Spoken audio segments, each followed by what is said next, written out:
Hi guys, welcome back to my channel.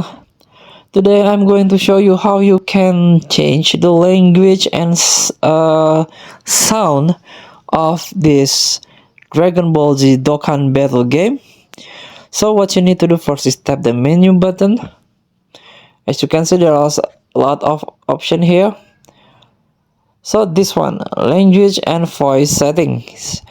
Tap it. This is this is a global account.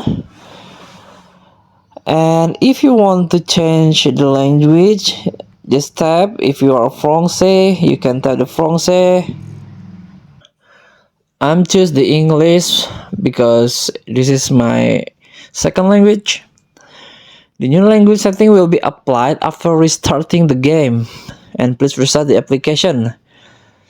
And voice setting, I don't like the English one because it's, I want to keep the voice cast is or from original Japanese.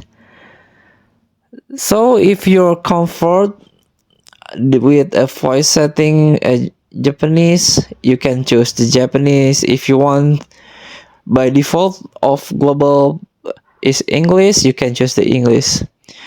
So thank you for watching. Don't forget to comment, like, and subscribe, and also click the thanks button below. Enjoy the game.